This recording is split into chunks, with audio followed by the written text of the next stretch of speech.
Okay. So what happens is we're learning to go through some of the sources that teach us about the laws and the rules of Kashrut that were handed down by rabbis, And before I talk about that, we're going to open with a story that Leonard and Celia shared with me today. Go ahead, Len. Oh, thank you. Or Celia, either one of you. Maybe you'll leave it to him. Thank you, Marshall. I didn't, I wasn't expected to share with everyone, but I don't mind that. That's fine. As I said, since we were talking about Kashrut in general, this happened several trips ago. Celia and I were wandering aimlessly, as we do often on many of our trips, and we were in the old city of Jerusalem. We happened on the synagogue for the Karaite Jews, and we were intrigued. We went in and we spent actually 2 hours with the rabbi there. It's his house. It's also the synagogue. He invited us in right away. He was very welcoming. We did, however, have to take our shoes off. He invited us into the sanctuary, which was downstairs in his basement, and we took our shoes off because that's what Moses did. And they follow Torah Judaism, not oral tradition or rabbinic tradition, but anything that's in the Torah is what they do and nothing else. And the reason I wanted to share it with Marshall, since we were talking about Kashrut, was the fact that they will never boil a kid in its mother's milk, but meat and milk otherwise, no problem. That's really what I wanted to share, because it's Torah Judaism and not rabbinic Judaism. And that really was, and I mean, there are other things there. He had a really old Torah, 800 years old, and it was open to the 10 Commandments. It was easy to read. And as I said to Marshall, he showed me their Siddur, and it was difficult actually to follow the logic of it, because it was really a series of verses directly from the Torah, no other, not prayers as such, but a series of verses from the Torah. And at any rate, it was very, we found it fascinating, spent half an afternoon talking to him. Thank you, Marshall. And thank you for sharing that. And so the reason I wanted you to share that story is because that's exactly why we have this class. When the Operation Moses took place, the operation to save the Ethiopian Jews, I said Somalia to you in the email, but I was wrong. I'm talking about Ethiopian Jews. They were given it was used almost like a derogatory term when they were called flashes at the time. We don't use that term. But one of the things that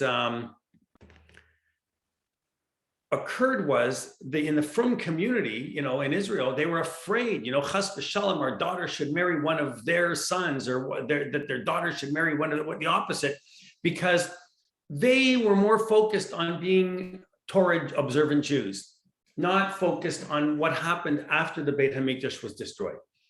So we take a look and we see that after the Beit HaMikdash was destroyed, put it on top of there, Laura, and then I'll okay. My beautiful wife just brought me a coffee. She brought me a coffee in the room, which I think is wonderful. So Torah Jews, we had to have a Sanhedrin to give us rabbinic law because there were no more sacrifices. So these Torah Jews that you're talking about, Len, I mean, is he smoking a cow? I wish he was smoking a cow. I'd come over and get a delicious sandwich. But are they still doing korbanot? Are they still, so what happens is we were not allowed to do korbanot. We had no more Beit HaMikdash anymore. There was no altar. There was no way. And Judaism, we don't think of it. We always think of, the old days, everybody was walking around with a long beard and everybody was religious. Well, they might have had a beard because they couldn't afford razor blades, but they didn't have they weren't necessarily wanting to be religious Jews. We think we have intermarriage today. Forget about it. What they had then was way worse. I shouldn't say worse. I should say different, way different. It was a situation where everybody was running amok. People were intermarrying. People weren't worrying about kashrut. They weren't worrying about anything.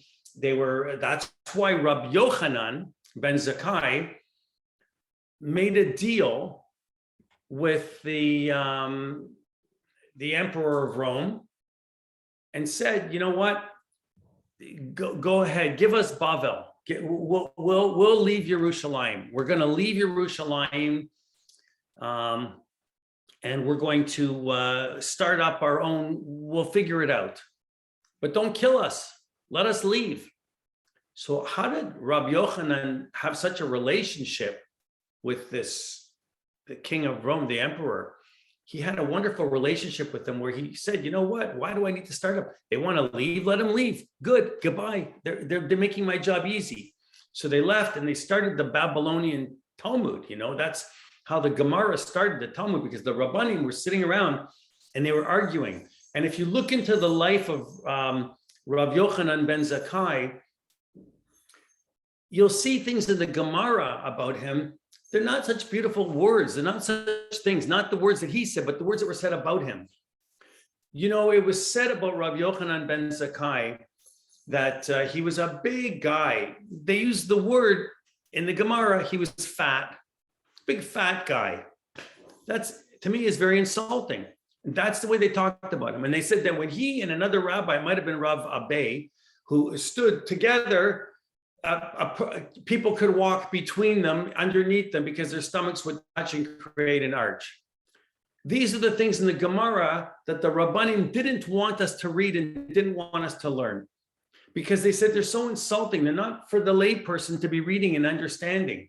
We'll give them other books. We'll give them the Shulchan Aruch, though. One day we'll create a Mishnah Brura. One day Moshe Feinstein will create a Negros Moshe, and one day we'll create a book of Mishnah Torah by the Rambam. And one day, they'll find ways to teach the lay people, us, how to learn and what to follow. And it was said about Rav Yochanan ben Zakkai that he was an extremely handsome, good-looking man. If you were big back then, you were prosperous. That was a compliment. It was a beautiful thing. You had food, you were rich, you were wealthy.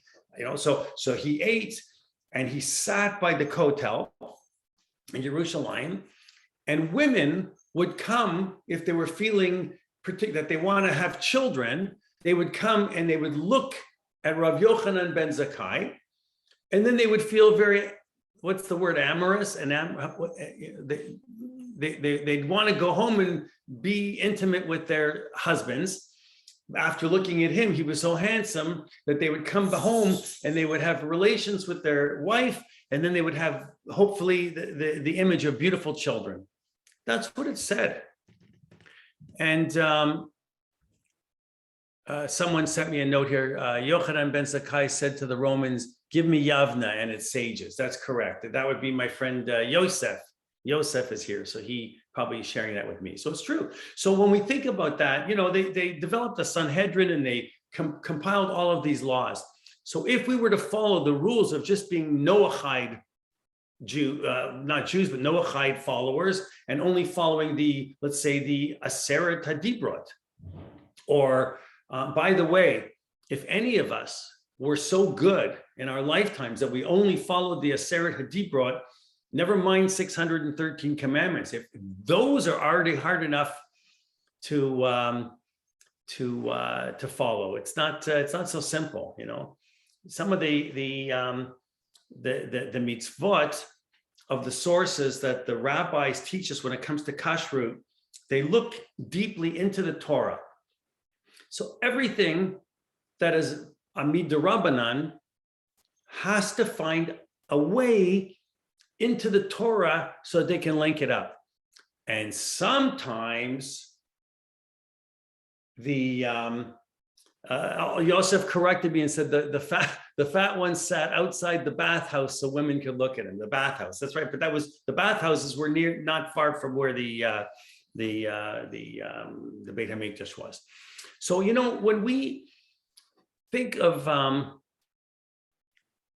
finding links to the Torah, sometimes there's a stretch and we go, really? Is that what they meant, to go that far? That we have to think of in times of my father, who actually believed that if you stuck a knife, and my father was a Talmid Chacham, by the way. I'm not making light of his knowledge. I'm saying it because in some ways, they only knew what they were taught by the generation before. They didn't have the opportunity to go to Chat or Bialik or Associated or Hebrew Day School. If you're lucky, you came here and maybe you were sent to a cheder. So either you were taught by your parents or you were brought up without, unless you went to the Darcy Street Talmud Torah or Eitz Chaim, if you were lucky, like one of these Rabbi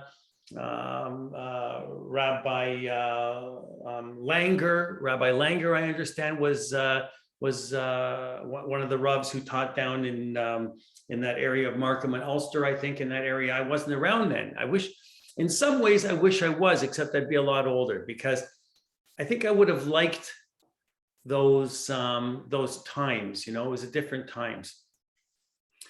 But going back to what we talked about last week, we talked about the restrictions of baking and the restrictions of cooking and the restrictions of steam and the restrictions of what happens if you bake something in an oven or you put something milchiks into an oven, and we're worried about zeya, we're worried about the steam that would rise, we're worried about reich, the smell, the transfer from one food into another.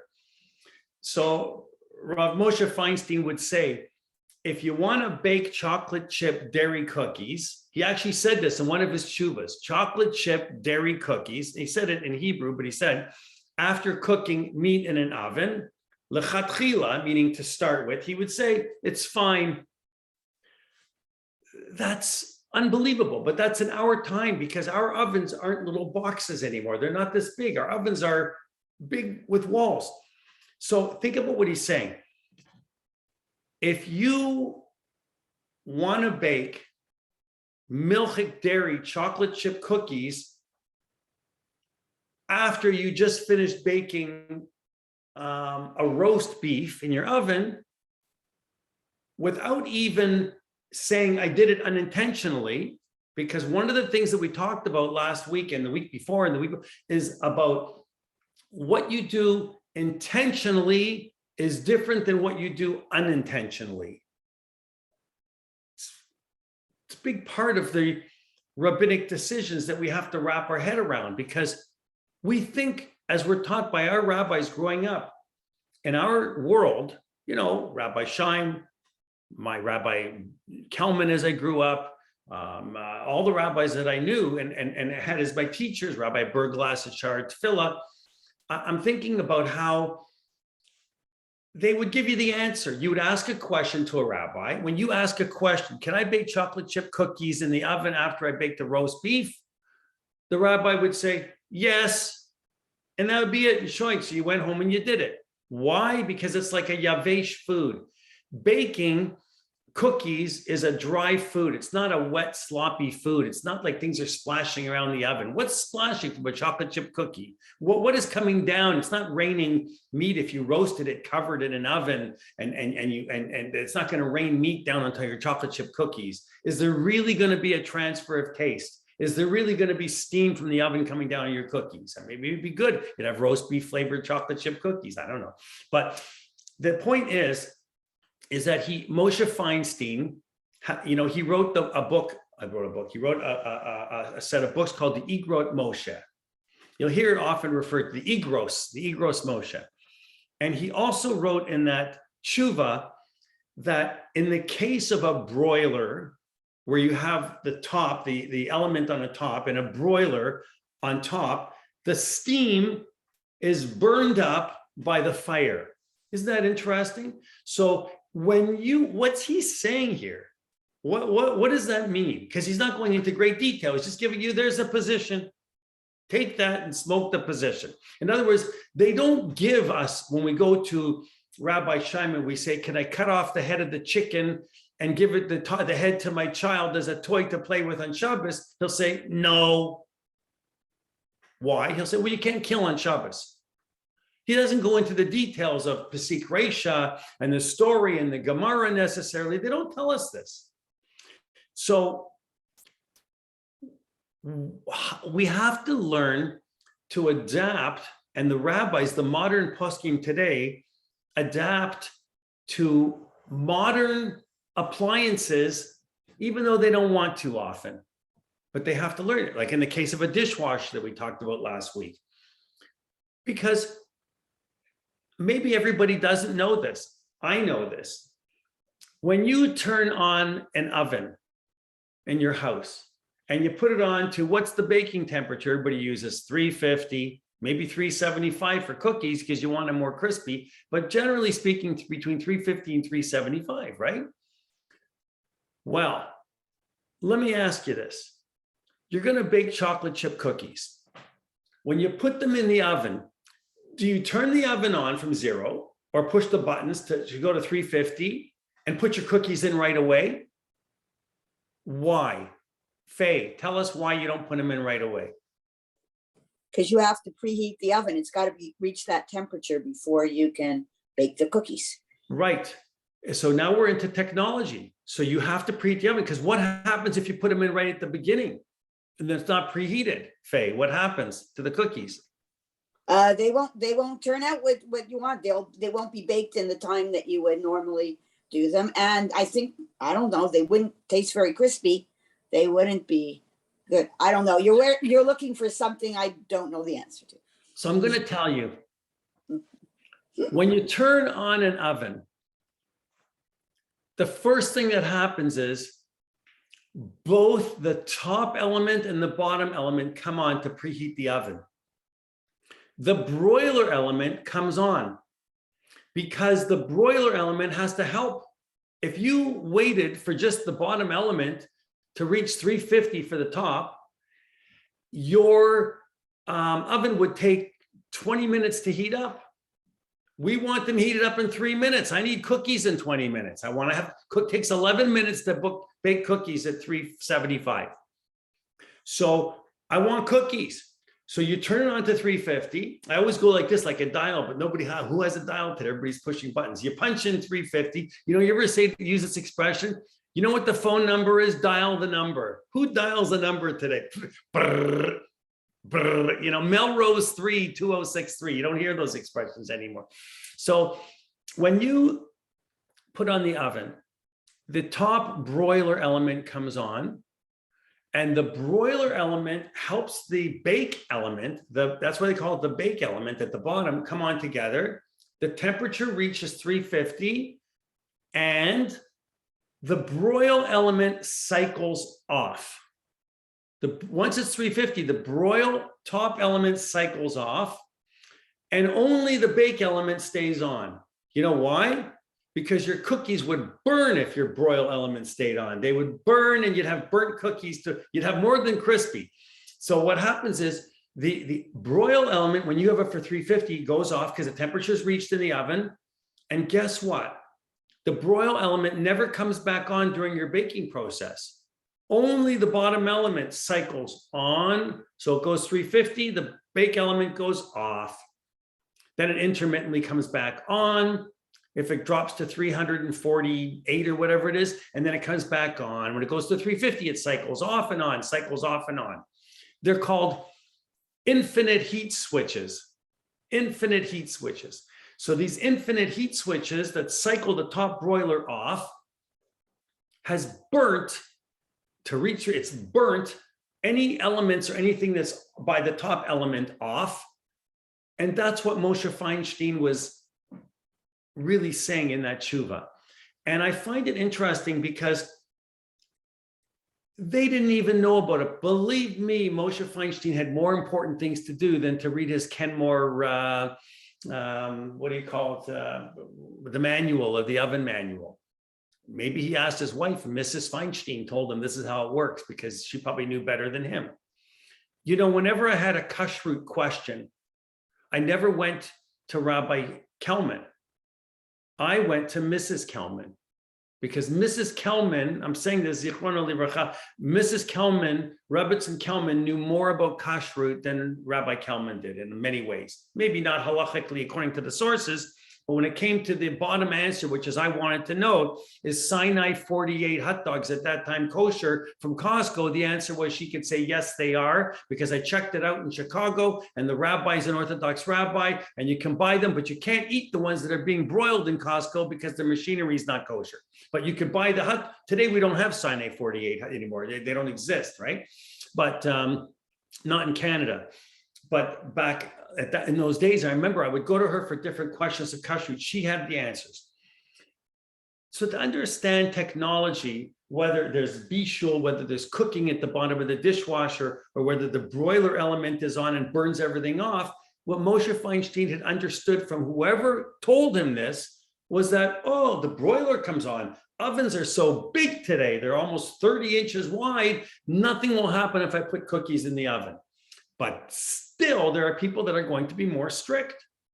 There's always a strict position. And for those people, they're going to say that, I don't want to mix up fleischiks and milchiks, even if there's a smell or an odor or a transfer of taste, or I don't want to take a risk. So I'm going to use a toaster oven but it's hard to put a big baking sheet of a toaster oven. And not everybody has room for 2 stoves. So it's much easier. I don't want to bake 4 cookies at a time. I want to bake 12 cookies at a time. So I use my oven, I can tell you, for both dairy and meat. If you're going to cook something that's sloppy, where there's steam rising up from the dairy, of course, you're supposed to cover it. You're supposed to put a foil over it, cover it, because you don't want, once it's dry, so you're baking a quiche. I'm giving you cooking classes now. So you're baking a quiche and it's getting a little bit, it's already solid. It's not liquidy anymore. It's solid. It's yavesh. It's a dry food now. It's been transferred to a dry food. There's a whole, you know what I have to learn about in a few weeks from now? I looked at the class on, there's a separate course on kashrut than there is on the laws for Shabbat and kashrut. Shabbat and kashrut is a whole volumes and volumes of different laws. One day we'll go into a few of them and we'll share. But one of the big issues is kugel. Is kugel a dry food or is kugel a wet food? I'll find out and I'll let you know. But the thing is that really, if you think about it, it's both, because it can be sloppy and wet when you first put it in, but then it forms a dry substance. So when you bake a quiche in the oven, and it's dry and it's already crusty and it's hard, and now you want to take it and you want to lift the foil off because you want to brown it on top, you can do that because it's a dry food. It's not going to cause cheese to splatter on top of the thing, so that when you bake your roast beef, that the cheese is going to come flying down from the thing. I always say, maybe it would be I can't say it'll be a good thing, but maybe it'll be a tasty thing if it falls in. You'll have but we can't do things like that, and we have to be very, very careful. So what happens when we learned about how there's a difference between intentional and non-intentional? Those rules apply to koshering things when you have created a problem. When you've created a problem where you took a pot that wasn't used for 24 hours and you're making pasta and you boil the pasta, and then you forget and you take the meatballs and you put it into the pot and you stir it around, that you don't have to throw that food out. You can actually serve and eat that food because the pot was Eno Ben Yomo, wasn't used for 24 hours, but it means that now you haven't trafed up the food. It's such a bizarre, the rabbis put a fence around this. So the food is kosher. You can't do it intentionally. See how the rules for intentional and unintentional change. But now you have to kosher the pot. You can say, oh, that tasted extra good, so now I'm going to do it. You got to kosher the pot. You got to boil the pot, and the pot has to boil over. And similarly, if you're koshering a knife, because we know that sticking it into a plant, like my father did, doesn't grow another knife. You're not going to get a knife bush. It's not going to happen. It comes from the Gemara of plunging it into the earth, the hard ground 10 times, and not even in the same spot in the ground, but a different spot 10 times.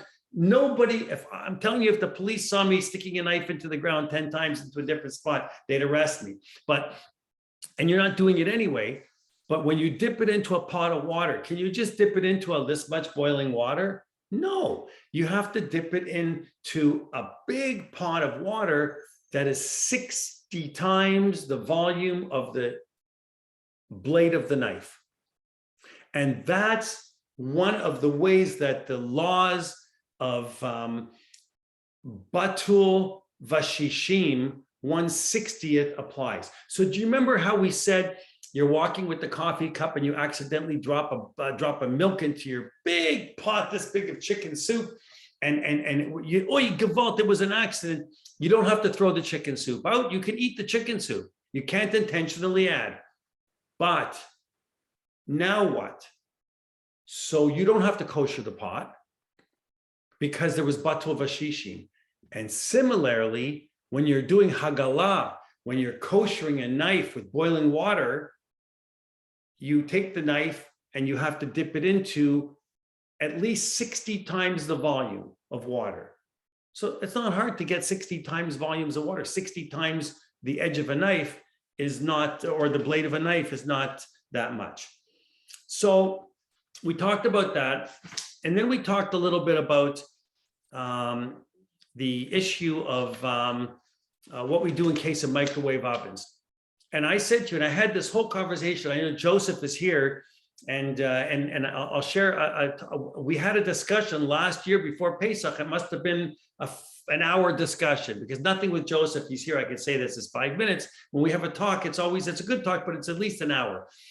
And we're talking about microwave ovens. I said, I'm learning from Rabbi Fink, you can't kosher a microwave oven. So I wrote to Rabbi Fink, dear Rabbi, with all due respect, I've learned that in some communities, I've heard that you can, I'm trying to approach this delicately. I don't want him to think that I'm, that it's possible that somebody has decided that you can take a glass of water and you can boil a glass of water in the microwave. And if you do that, then the steam will surround the microwave and it'll kosher the microwave. And he answers me. And he always starts off, Baruch Hashem, dear Moshe, calls me Moshe. The other person that always called me Moshe was my father. Dear Moshe, have you ever opened up a microwave oven and looked inside the cavity of the, how do you know what's inside there? You have to think about what's there. Now, on the other side, when you kosher a house for Pesach, you don't have to look behind the fridge. I'm shocking you. The women are going to look at, all of a sudden I got the interest. Look, Celia's looking at the cat thing now. So everybody's interested. What do you mean I don't have to look at the fridge? You don't. We all go overboard for Pesach. I'm not suggesting that you stop going overboard. I'm not suggesting that you don't polish the chandelier crystals like you do every year for Pesach. I'm not suggesting that you don't move the stove in the fridge and sweep the crumbs away. But think about it. Am I expecting Faye to take the stove and pull the stove out by herself away from the oven, schlep it out, and then get behind there and then have to push it back? No, I'm not. In other words, I don't, that's what I call it. It's a tzorech, it's a hardship. It's a tzorech. It's a time of need. It's a time of wanting to clean up. But it's a kasher. It's not easy to move a big heavy fridge by yourself necessarily. Maybe it's not on wheels. Maybe you're going to tear up the floor by doing it. I don't know. All I know is if you see bread or crumbs, or you know for a fact that something is there. If I know that on top of the windowsill, 7 feet up high, there's a piece of cake up there because I put it up there to hide it. So Joseph, when he comes over, won't find the piece of cake. I didn't want him finding it. So I put it up there 7 feet high in the air, that he will go up there and steal my piece of cake or borrow it. I don't want that. And I remember before Pesach, I got to go up there on the ladder and I've got to go get that piece of cake. but you don't have to go and inspect all your windowsills because they're not there. You didn't put intentionally bread or crumbs or cake or anything behind the stove. So if you can't see it, how do you nullify it? How do you get rid of it? You sell it. When you're selling your chametz, if there is anything in the house after you clean up, then you sell your chametz. You're nullifying whatever's in your house because you don't own it anymore. Believe me, during Pesach, you're not going to say, you know what, I feel like going behind the fridge to get the crumbs behind the fridge so I can put them together and glue them together and make a sandwich. It's not going to happen. You're not going to go back there intentionally. Do you know in the Gemara, a Rav said that if bread was burnt so badly to the point where it's unrecognizable and it's not even bread, you can eat it on Pesach. It's the most bizarre thing. Like, who's going to do that? Who wants to do that? Who wants to eat it like that? And first of all, that's not what we're looking. We want to enjoy our food. So we look for leniencies and we look for strict positions. And I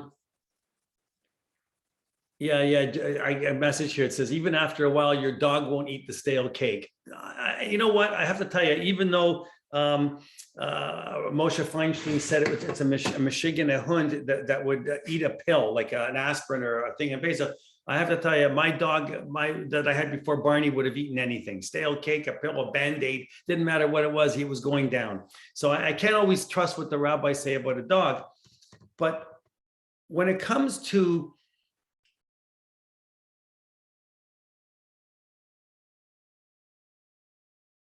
something we kashrut, we have rules. Freezing up on my back. I think I froze up. All right, you can hear me. You don't have to worry about those kinds of transfers. Even if there's a spill in the oven, you can clean it up and you can wipe it out. There's no reason that you necessarily have to have all of these things, even underneath the elements. People put those protectors, not just be clean, but they think it's more kosher if you have protect. You don't need it. You don't, because whatever's under there is getting burnt to a crisp anyway. You know what I mean? But clean them if you want to clean them. And then it brings me to another thing, because microwave ovens, which really, oh, by the way, what did he say at the end? I have to tell you what he said at the end. Rabbi David Fink said, in my holy neighborhood, we don't kosher microwave ovens for Pesach. He didn't say, no, you cannot kosher a microwave oven for Pesach. There's lots of language and lots of ways that they could present it that way and say, you cannot do something, but he didn't position it that way. He said, in my neighborhood, they don't do that. In other words, you can follow whatever the practice is of your rabbi in your community. And there are plenty of modern Orthodox people that kosher a microwave oven for Pesach. So if it's what your community does, boy, that's a broad spectrum. What your community does. Okay, there's lots of things my community does. My community goes to McDonald's. Can I go to McDonald's? You know what? Maybe. Here's the thing. Anybody go to John Vince Foods? You never go there? Okay, Noreen goes there. There's big bags of jelly candies. I'm a sucker for candy. I like candy. You know who else loves candy? Esther loves candy. Esther loves candy. Big bags of jelly candies. And they have a hechsher on them. The hechsher is K-O-J. No, it's K-O. K-O. So I looked it up and I find out that these candies are being made with beef fat. The beef fat's not kosher, and they're being made with beef fat. So how is this a hechsher? How is this product kosher? So I'm doing more homework, and I find out the Frum community does not recognize the hechsher. Okay, let's start there. So what happens is you have a product that has a hechsher on it. It says kosher. Is it your job to be the mashgiach of the mashgiach? You see, like if you go into a restaurant that has a mashgiach, I go to the Chicken Nest. I know the mashgiach there. He's a wonderful man, and you go in there. I haven't been in there since COVID, but anyway, but let's say you go in there and you see the mashgiach there. I'm not checking to see how the mashgiach lives and whether he's been in the kitchen and whether he's looked at the kitchen and whether he saw that there's a bug in the asparagus or there isn't a bug in. I didn't look. I'm not checking. No, it's not my job. They have a mashgiach. Let him do his job. They say the place is kosher. I can eat there. It's kosher. KOJ. It says KO, whatever it's called. It says kosher. So why can't I eat them? Because we learn as we go along that what sometimes is accepted at a particular time becomes unaccepted later because we learn more. Think about 40 years ago. Did anybody worry about a bug in the asparagus 40 years ago? No, you bought the asparagus, you washed it, and you ate it. I buy it, I wash it, and I eat it. Some people soak it in vinegar. Some people look with a blue light. Some people look like a blue light and they cut it off the best part and they throw it in the garbage and they eat just the stem because there's no bugs in the stem. Some people peel the stem because they feel that there's those little tiny leaves on the stem. A bug could be under that. So I better peel even the stem. If you got to peel the stem and cut off the top, don't eat it already. You're throwing away the best part. But what I'm saying is that we didn't have those rules because we didn't know about that there might be an insect under that. So there was a time 50, 60 years ago when the Orthodox Union, OU, Puskin, they okayed beef You're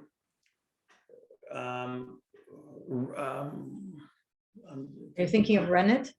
not rennet, gelatin, but thank you, because the rennet reminds me of gelatin. That's what I was thinking of. Thank you for saying rennet, because rennet brought me to what I was trying to say. The beef gelatin that was taken from a non-kosher animal 60, 70 years ago by the Orthodox Union was considered to be kosher. Oh, how can it be kosher when it's taken from a non-kosher animal? I'll tell you how. They take the element, I'm calling it an element because you're taking the gelatin, whatever they're taking the beef, they mechanically reproduce it. They put it through machinery and then they do this and then they put it through another hose and then it gets washed with some other monodiglyceride, sodium diselenate, I'm making up words, and silicone, and they add carnauba wax to it. I always see foods, they put carnauba wax in it. I know they wash cars with carnauba wax, but now they're using them in foods. And you read all these ingredients and I'm looking at these things and then it says, oh, it contains inside the gelatin propylene glycol, and I'm going, propylene glycol, they put that into my car to wash the windows when it goes back and forth in the wintertime, that the windows shouldn't freeze. And I'm going, and you give it to a dog and it kills the dog. The dog dies because the dog ate the propylene glycol. They're not allowed to eat it. They get kidney disease. I don't know if you knew that. So I'm looking at this and I'm going, wow, the Orthodox Union considered this to be a kosher product because they labeled it a davar chadash, a new thing. If you look at your coffee table, if it's made of wood, or the bookshelves in your office or whatever it is that you're looking at, when you look at the bookshelves or the coffee table, do you see a tree with branches and leaves on it? No, you see bookshelves that you put books on. It's a davar chadash. It's something to lean your books on. It's something to put your coffee on the coffee table. And it's the guitar that I have here. It's not a tree anymore. It's an instrument. So when you have an instrument, I don't look at it. I mean, sometimes you admire the beauty in the wood, but you don't look at it and say it's a tree. It's not sprouting leaves anymore. So what happens is when you have a davar chadash like that, and because you said rennet, it brings me to the same issue, which we'll talk about one time about cheese, because rennet and cheese was also considered a davar chadash at one point as well. In the 1940s, we didn't have kosher cheese in Toronto. There was no such animal as olam cheese or migdal cheese. We didn't have it. We had cheddar from Black Diamond and Kraft. And you wanted macaroni and cheese, you bought a stick of Kraft cheese, and the rennet was considered davar chadash. and it was a hard cheese, not a soft cheese, and you ate it. From people ate it. Not every from person, but a lot of from people ate it because that's what there was. That's what we had. That's what there was. So in the gelatin issue, it says kosher. So I said to Jay Kelman, we're studying Gemara one time, and I said to him, what do you think of this KO kosher? And he told me the whole story about the OU, that they once said it was kosher and now they changed their position. It's not kosher anymore. Well, if it's not kosher anymore, we can't eat it. Why? Because our community isn't going to buy it, he said to me, isn't going to eat it. I can't serve it to my neighbors because my neighbors come over, they're not going to eat it. And if they see it, they're not going to eat inside my house ever again. They're going to say, he serves Trave candy on his plates. I don't trust his plates. I'm not eating there anymore. But at one time, this was a kosher product. Things change. And in technology, things change. And that's why it wouldn't be a bad idea, going back to what Leonard told us a story before. If we could be modern today and have a Sanhedrin, have a group of rabbis that could sit around and say, you know what, if a timer comes on and puts your radio on, it can be accepted on Shabbos. It doesn't have to be such an Aveira. We let a light come on. A light is community. The community accepts it. Today, a ball game is community. Not in keeping with the Shabbos, they still say. Well, what's going to happen with stoves? There's a new invention. Now it's called the induction burner. We have induction burners. In Israel, the poskim are saying, don't buy an induction burner. They're treif. Because the magnet in an induction burner is causing the pot and the food to heat up. And in any case, for our purposes, a stovetop never gets hot. It never kushers itself. So do you remember we talked about the heating element that had to get up to 350 in the oven? It heats up, it gets very hot. What is it doing? It's koshering itself. Instead of me turning on, when you want to kosher your burner on Pesach, does anybody kosher their burners for Pesach? You turn on the burner for 10 minutes, you put your hands up, so I know you already know what you're doing. You put it on for 10 minutes, you turn it off. Okay, Rose does. So all you're doing is you're finding a way to heat it up to a hot temperature to burn off whatever's on it, and that's it, right? But with an induction, do you know if you have one of those ceramic top cookers on your oven, you can kosher the part that heats up. There's a leniency, but the part beside it never gets hot, and it's ceramic. So what do you do? Well, the from people, they put a shield, they'll put up a disc, a metal disc or a cork disc, like a trivet. That's what I'm thinking of the word, a trivet. They'll put a trivet there. So during Pesach, they'll put whatever from their pots from the Pesach down onto the trivet because they have a ceramic top, because you're koshering the element part, but you can't really kosher the rest. It's not, you can't pour you can pour boiling water on it, but you might damage it. You might break it. You might not be able to do that, pour boiling water on top of a ceramic. You don't want to crack it. If you crack the top, it's going to cost you $1,000 to replace the top. So you have to be very careful. So it's easier to create a divider, a separation. But what happens is there's all kinds of questions with these induction burners about how to kosher them for Pesach. A lot of the people say you cannot kosher. Some say you can pour boiling water on it. But manufacturers tell you, don't pour boiling water on this cooktop, because if you do on an induction burner top and it breaks, we'll know you poured boiling water on it and we're not replacing it free. There goes your $2,000 stove, right? You don't want that. Some say that it's a problem to pour boiling water on it. And some say that it's not a problem to use it for Pesach. If you wait 24 hours, then you can use it. That's a leniency. And some buy these silicone inserts that the magnet field goes through, but your pot isn't sitting directly on top of the non-kosher surface for Pesach. So there's a barrier between the burner and your pot for Pesach. You're creating a barrier, a divider. You're finding a way to have separation. Whatever it is that you follow, the idea is that you're doing something with Pesach in mind or with Kashrut in mind. And that's how I think that we have to think a lot of times with the issue of what is being done. Are you doing it intentionally? Are you not doing it intentionally? I want to talk because Andy said we're going to talk about knives. I think it's important that I should talk about knives, even though he's not here. If he was here, I would talk about more knives. But it's important to understand a little bit about knives. So where does this whole thing come from? Well, we talked about the Talmud a little bit. We said that a lot of our laws of Kashrut come from one of the last books in the Talmud, and it's called Chulin. And Chulin is big. So there's two sections. Chulin is the part where it says that, at one time it was okay to eat chicken and cheese together. A law that I wish they never changed. And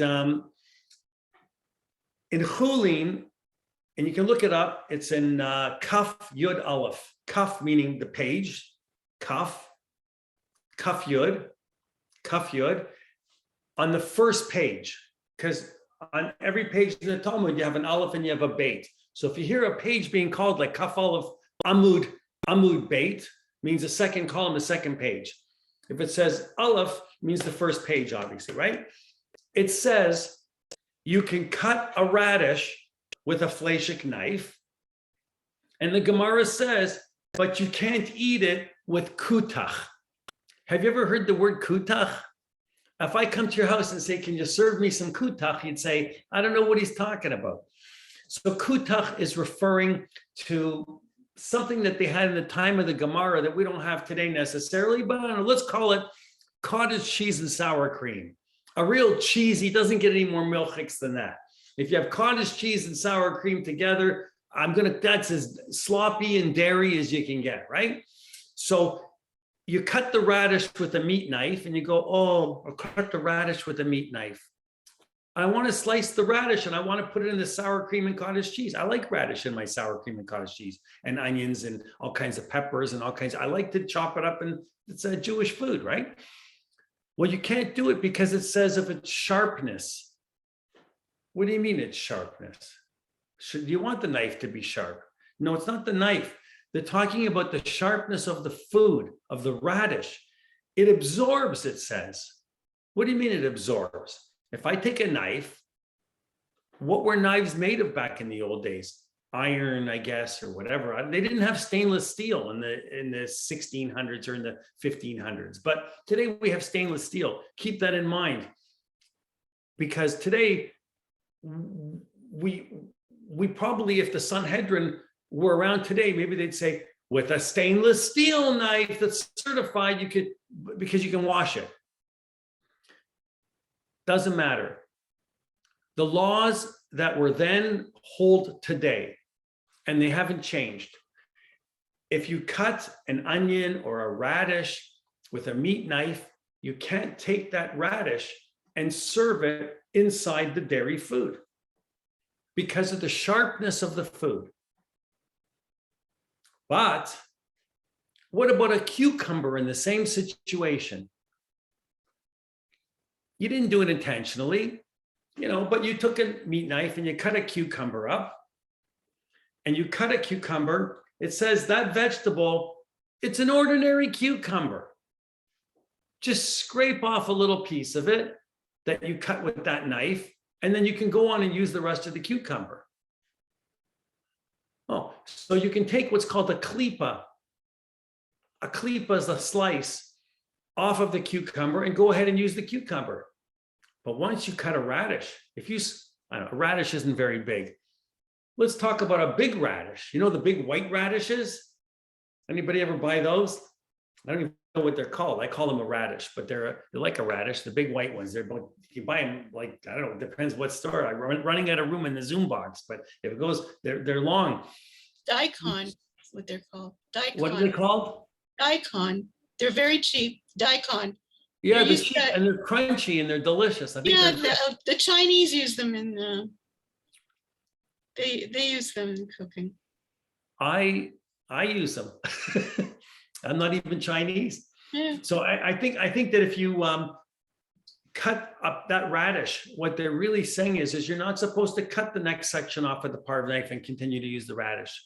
They're actually suggesting that the whole radish becomes asur.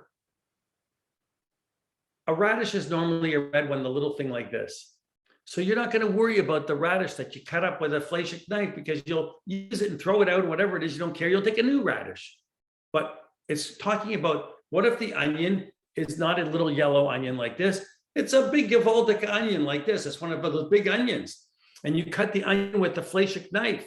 You're not necessarily supposed to take the next slice off and then use the rest of the onion for milchiks. With a cucumber, there's no sharpness. You can do that. So when you pick up an onion and you cut an onion and you want to use half today for dairy and half tomorrow for meat, that's why they're saying, oh yeah, he wrote lobach, daikon or lobach, some people call it, right? Okay. Is that you should, you're all a bunch of chefs. I guess everybody knows the answers here. You have to consider that entire radish or that entire onion as being one way. Now, some of you look sad when I say that because nobody's following that. But it's really important that you consider that not every vegetable is the same. Garlic, radish, onions, anything that has a hotness, a sharpness to it, is considered that once you cut it with that kind of knife, a dairy or a meat knife, renders that vegetable that way. But not in the case of a klipa on a cucumber, a slice on a cucumber. So why should it be different with a cucumber or lettuce or greens like that or a green pepper? Because we know the laws of heat transfer and cold. If you take a dairy knife and it's cold and you drop it in the drawer of the fleshik drawer by accident, you don't have to kosher it. You can take it out and you can just put it back in the drawer. It's not what I grew up with. My father yelled and screamed, and then he took it and he put it in the plant. But today, I'm telling you, you don't have to do that. You can just take it out and put it in. There was no, it's cold. It's not, there's no heat transfer. Cooking with it is a different story. Same thing with foods. When you have an onion and you cut that onion with a fleshik knife, you've made that entire onion fleshik. So there's a very easy answer. When you cut vegetables, use a parve knife. Take one of your knives, and if you don't have a parve knife, make one parve. Boil a big pot of water, take one of your knives, dip it in the boiling water, put it aside, call it a parve knife, and you can use that. And now you don't have to worry if you use it for dairy one day, use it for meat the next day. It doesn't matter. You can do whatever you want with it. Because a cucumber is the same thing as no heat transfer.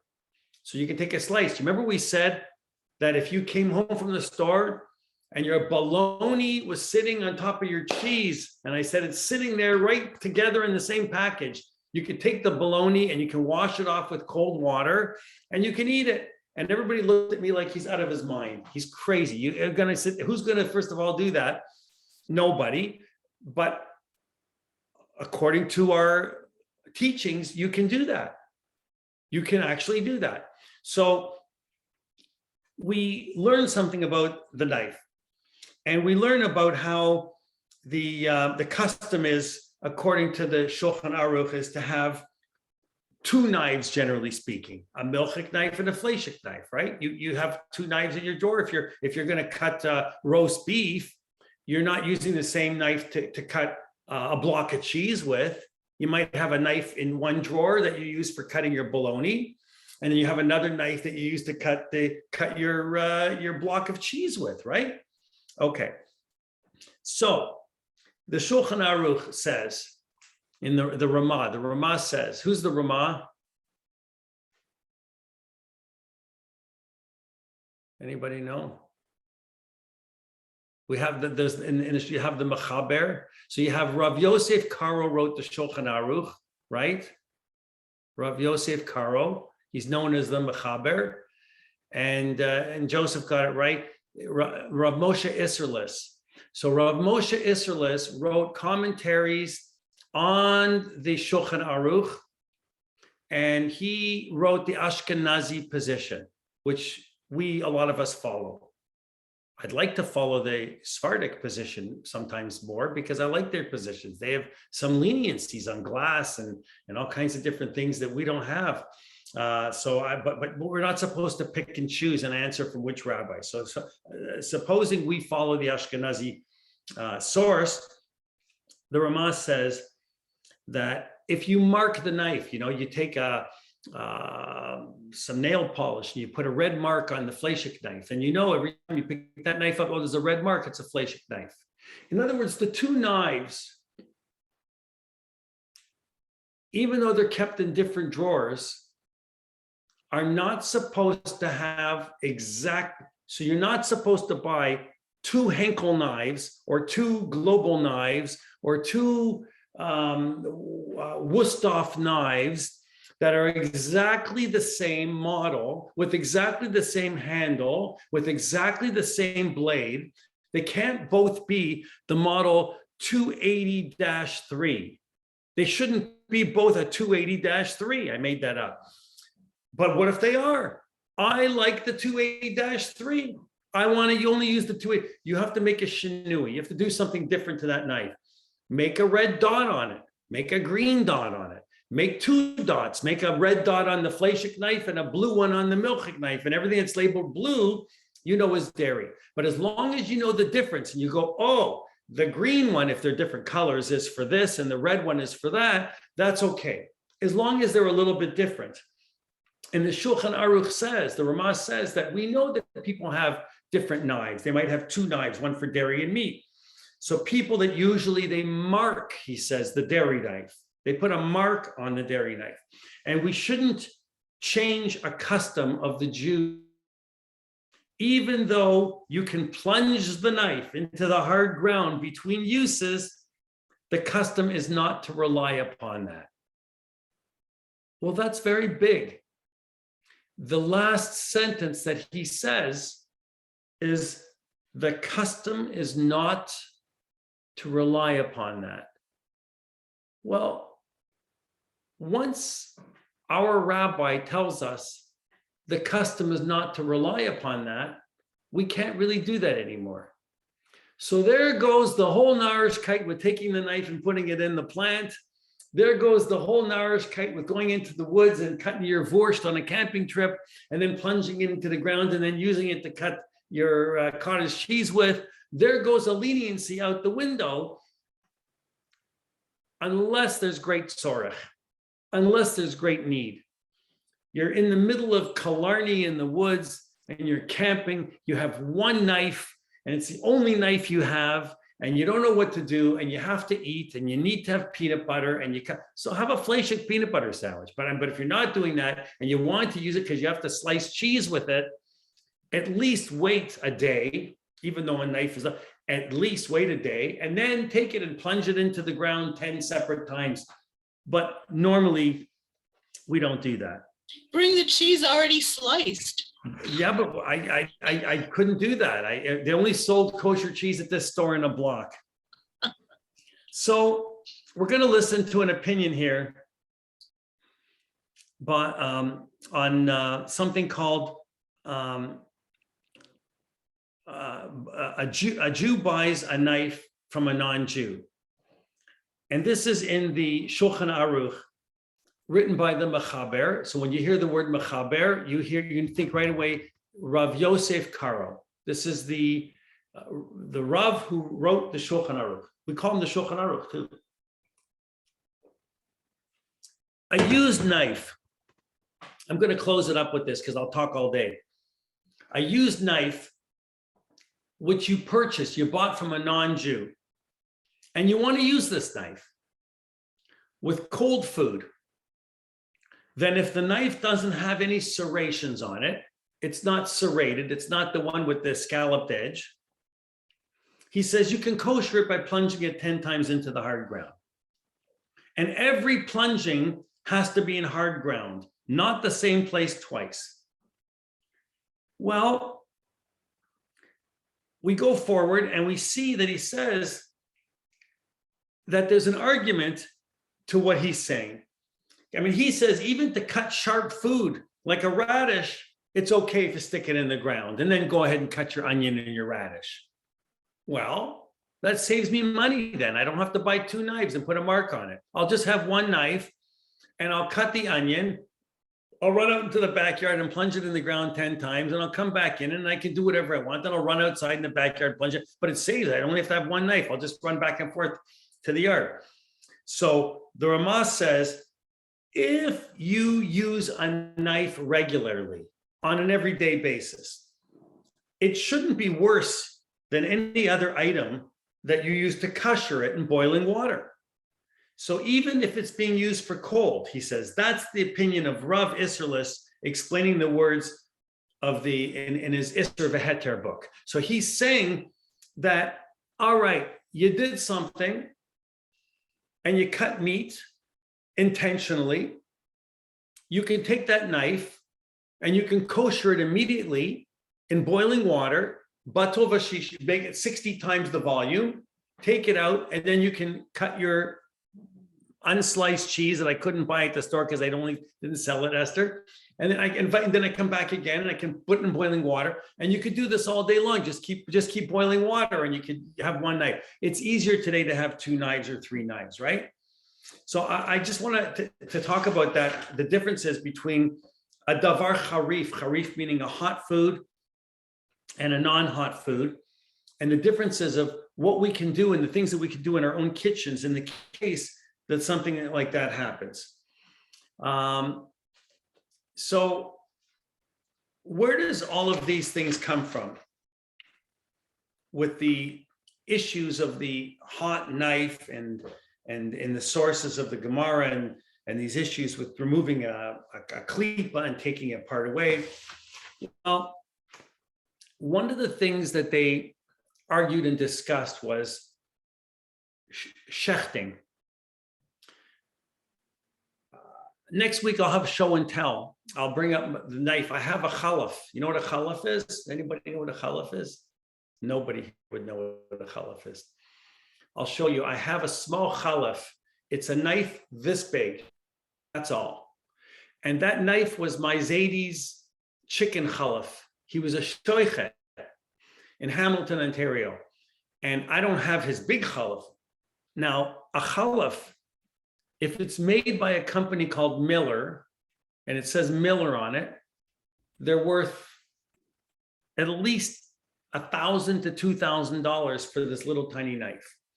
Because the generation of that family was lost, and the Miller family, they're not around to make knives anymore. So every shochet that they search around the world, all over Europe and everywhere, to find a Miller knife, because apparently they're the best steel around, and there's no knife like it. A chalaf knife has to be able to cut a hair. So I don't have any hair, but if I had hair and I plucked one out of my head and you take the knife, you should be able to just run it across it. It should be able to just split that hair, cut the hair. And if it can't cut a hair, then it's not suitable to use because it could cause pain to an animal. We have to be kind to animals. So when you shecht a chicken, let's say, and this is what bothers me about kashrut, it used to be that every single time that the shoichet killed, for lack of a better word, a chicken, he would have to then look at the knife and inspect the edges of the knife. You know why? Because if the knife hit the back of the throat where the bone is, or any cartilage, the knife is rendered useless until he sharpens it again. He has to resharpen the knife and go through the whole process of sharpening it and running it back and forth in the leather that they run across, doing all that thing so that it's perfect. There's not allowed to be any imperfections in the knife. Why am I saying this? Because a lot of our laws of kashrut come from the laws of shchita. When a shochet cuts the throat, that area is considered to be boiling. Interesting. The area is boiling. What do they mean? They mean that the blood that's coming out is going to be hot. That's the belief that we had, that it's hot. Well, it's certainly not really hot. It might be warm. It's warm-blooded. How do we determine if something is considered hot or not? There's a term called yad soledet bo. It's a very important term because in Kashrut, you'll hear this terminology used all the time. Yad meaning hand, soledet bo, that the hand recoils, it says in the Gemara, in the Talmud, that if you put your hand into that boiling water, it would be yad soledet bo, then it's hot enough. How do we determine what yad soledet bo is? Is it 104 degrees? Is it 140 degrees? Is it 40 Celsius? Is it Fahrenheit? What is yad soledet bo? So they argued and they came up with to determine that, you'll love this. If it's hot enough to burn the baby's belly, then it's yad soledet bo.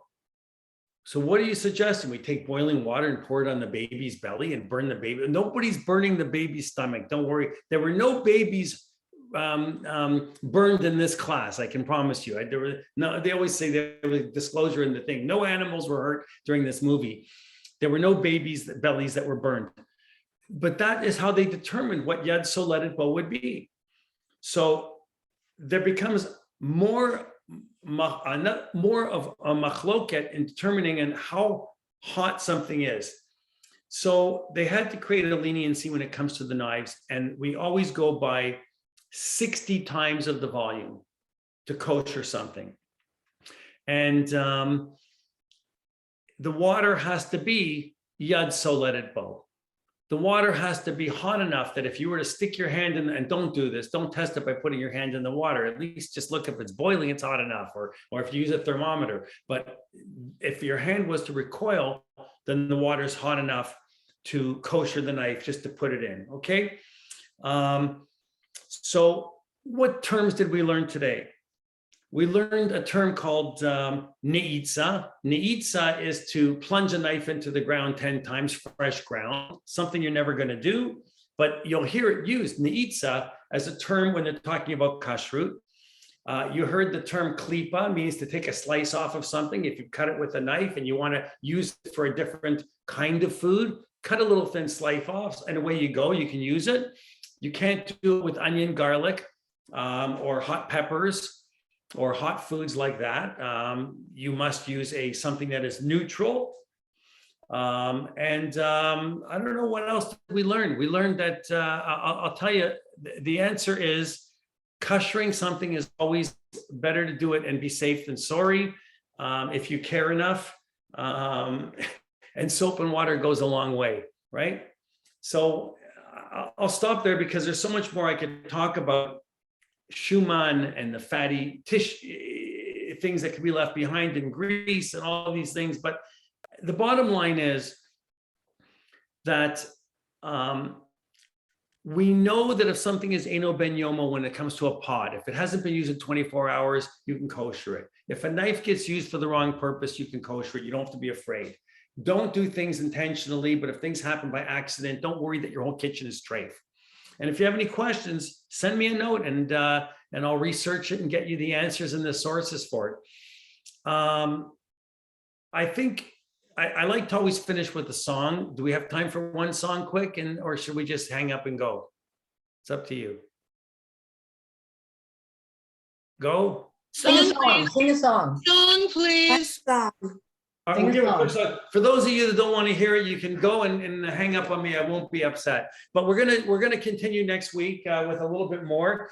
And starting in January, I want to give a short few classes on technology and how we work around technology on Shabbat, because there's so many different issues.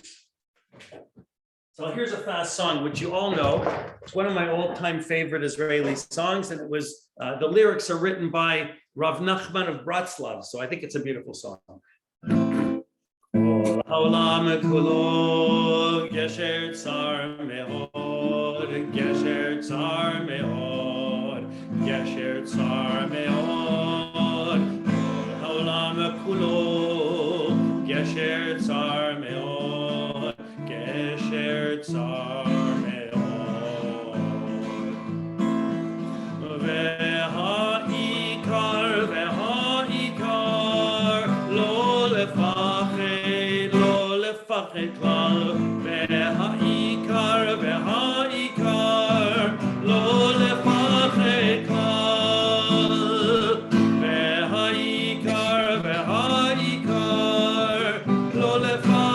והעיקר לא לפחד כלל, והעיקר לא לפחד כלל. Okay, everyone, have a wonderful day, and we'll see you Thank soon. you. Thank you. Thank you. Bye, Thank you. Marshall. Thank you, Marshall. Really good. Looking Thank forward to you. the next one. Okay. Absolutely. Bye. Thanks, Marshall. Bye. Bye, everyone. Marshall. See you all later. 5 Thank o'clock Oh, sharp. yeah. 5 o'clock sharp. Hey, Cliff, how are you? Record Chairman, you, I'm well, thank you very much. Thank you're you. looking good. I like Thank it. you. Thanks. Thank you, Alright. Marshall. Oh, thank you, Cliff. You're welcome. My pleasure. I love doing it. Good. Thank you, Marshall. Bye, Ruth. Thank you so much for your Be well. generosity and your friendship. Okay. I'll have to speak. Does anybody know how Ruth Shapiro's daughter is doing in Israel? She was sick. Anybody here? Oh, Ruth said that she's well now. Oh, good. Okay, I'm happy. Yes. Okay, good. Yep. Okay. All right, terrific. Thanks, Cliff. Take Bye-bye. care. Bye. Bye-bye. Bye.